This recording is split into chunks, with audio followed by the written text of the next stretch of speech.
What's up all, James here from Party Time Brewing. Today we're going grain to glass on an American style kettle soured beer. I'm going to make a starter using the lactobacillus starter guide as published on the web by Derek Springer, and I'm just going to use a plain pale ale recipe and see how that works out. Let's give her!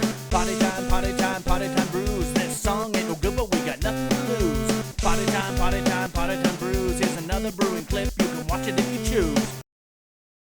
To start, you'll need a pot with 2-ish liters of water, a burner, some sanitizer, I use Star San, a small scale with a container for measuring, 2-liter flask with stopper and airlock, some DME, about 2 cups of unmilled grain, lactic acid, some CO2, I used a balloonful, and finally a pH meter. First, you're going to bring the starter to a boil as if you were doing a normal starter. Next, you're going to continue on the normal starter train and measure out 200 grams of DME, or dry malt extract, so you can get yourself approximately a 1.040 specific gravity wort. Now mix that DME into the heating up water and give it a really good stir. In my experience, it's better to dump the DME in before it boils because the steam really likes to clump up the DME and make it stick to the container. Then you just keep stirring and stirring, and after a while the white froth on the top will kind of clear out and it will start to boil. Give it about 10 to 15 minutes to kill off any existing bacteria and then dump it into your flask. Add about half a teaspoon of lactic acid to get the pH of the mixture down to around 4.5. Resist the urge to drink the acid or put it in your eyes. If the acid gets in your eyes, immediately flush your eyes with plenty of water and be sure to get under the eyelids. If you thought it was a thirst quencher, immediate medical attention is required. Do not induce vomiting and in all cases call a physician. Next thing we're going to do is run some cold water, fill the sink so you can cool down your wort. Unlike a normal starter, in this case we're only going down to about 110 degrees or somewhere in the 45 degrees Celsius range. Now we're going to dump our container of grain into the flask. For this batch I used a Best Mal's pilsner grain and dumped it into another container that made it a bit easier to dump into the flask. In retrospect, a wide mouth funnel would have been much better for the job. I could have also made a funnel out of a soda bottle that would have probably done the same thing and helped me avoid the grain mess I made on my floor and counter. Finally, I'm going to purge the airspace with CO2. In this case, I filled up a balloon with CO2 and then slowly released it into the flask. A better way to do this is to get a bottle of soda water and top off the flask. This way it will release the carbon dioxide slowly to purge the space. Finally, plug it up with a stopper and airlock and find a way to keep the temperature at 110 degrees Fahrenheit. I ended up clearing out a bar fridge and putting the flask in a heating pad in the fridge. This kept the culture at about 105 degrees, which should be close enough. The bacteria starter seems to go through some funky stages while it's getting ready, so don't be afraid of the way things look. Here's one last look at the lactobacillus fermentation before I take it up to start my brew. You can see the small bubbles rising and notice it has turned a lot hazier. The dusty looking top has settled out and it is nice and active. Although it is active, you'll notice the airlock not having too much activity. The lactofermentation seems to not give off too much gas. Okay, so we've got the sour starter going. Hopefully we've got a lot of lactobacillus in there. It's been on the heat fridge for about 3 days now, and I'm going to be bringing that up as soon as I get my strike water done. Just got to do a quick mash. I'm just going to be making a plain kind of El Dorado Pale Ale. Nothing too exciting. Just want to try to see if this souring process works or if I end up with 23 liters of crap. Let's keep on going. Next step, I'm just going to throw some old salts in there, and we will see how that works. And then onto your standard brew day. Dump that grain, dump her again into the mill. Okay, I forgot to mention also throwing in a little bit of acid malt in there. Probably the more the merrier. I'm not sure on these sour ones, but we're going to try to sour it ourselves and not just cheat with the acid malt. Maybe it's not cheating, but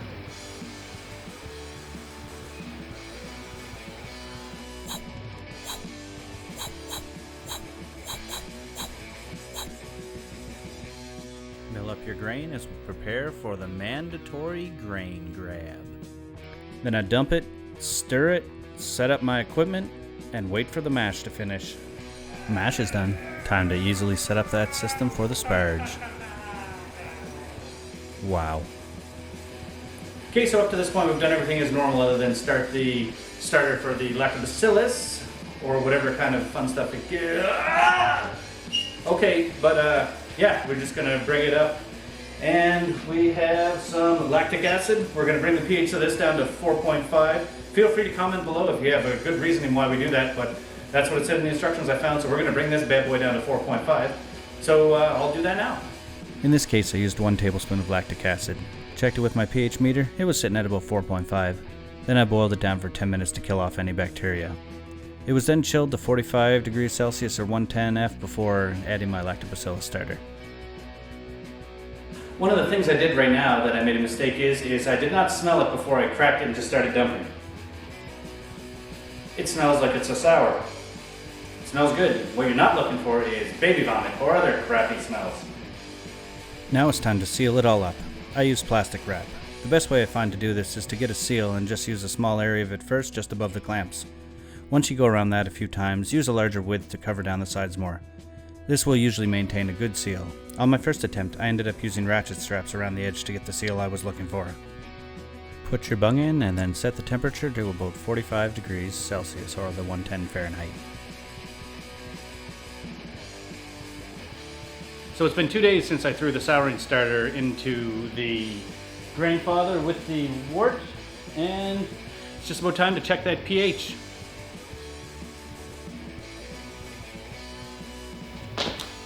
Oh, this little thing?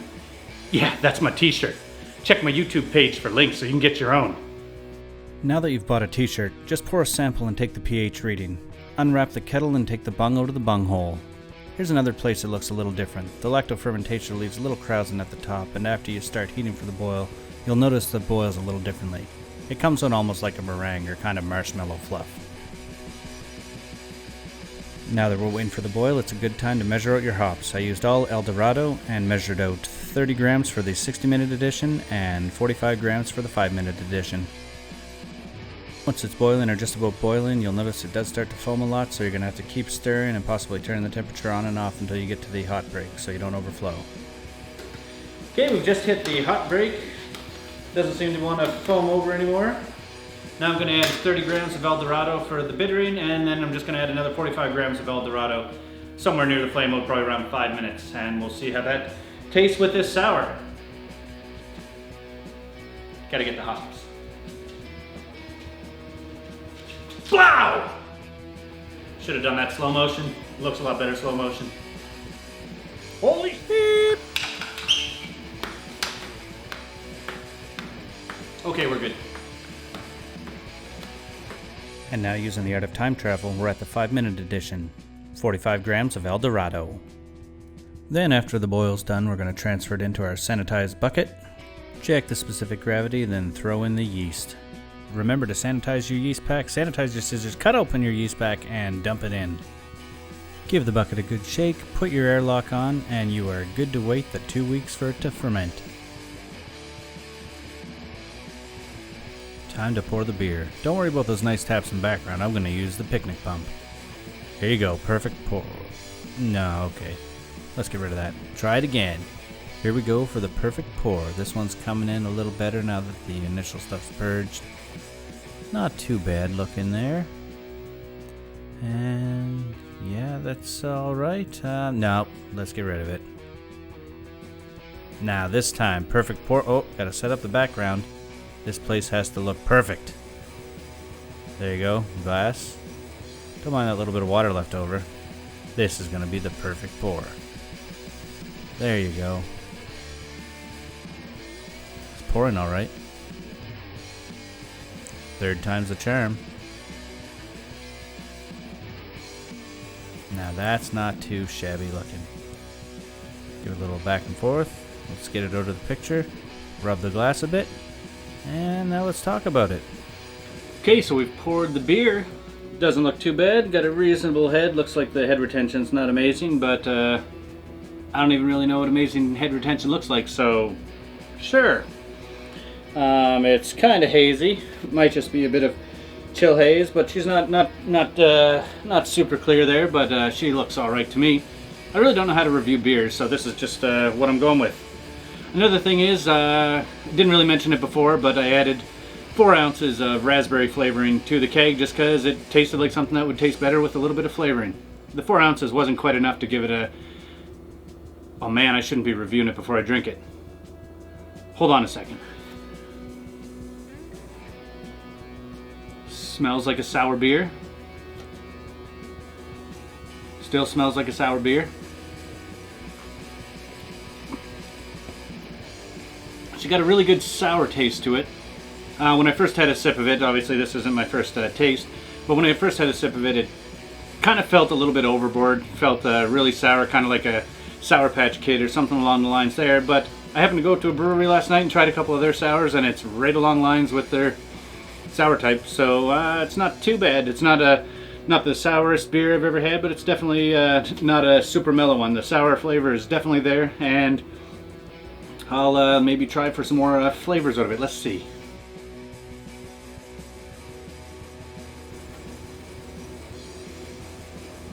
Yeah, the sour flavor's still there. Doesn't go away after the first sip.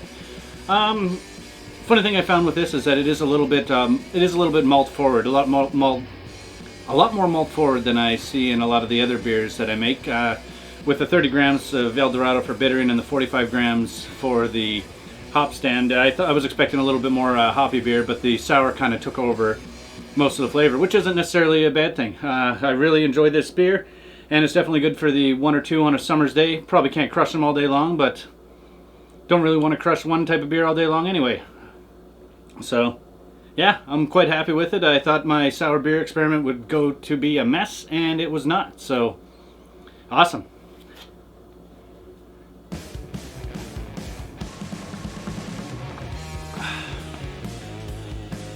Sour beer.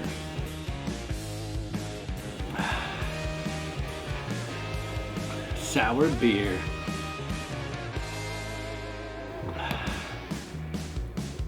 Sour beer. In case you're wondering, I'm doing the splits here. I don't have a good stool here behind this counter, so it's kind of hard. I would have stood up a little and done a better maybe beer chug, because everyone wants to see beer chugs. That's how you enjoy a beer, truly. So maybe I'll just stand back against this wall, get a very glorious pose. Notice the set, and by set I mean pallet wall. Did this the other day. Looks a lot better than the junky garage, so here's to that.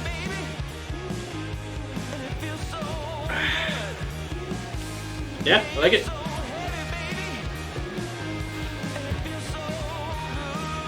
Problem is we poured some earlier and we wouldn't want them to go to waste. These are from my crappy pours. A little bit left in there.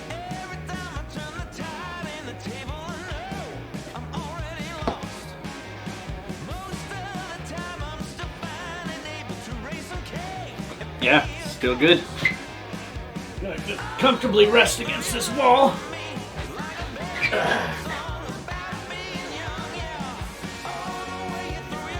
Still sour.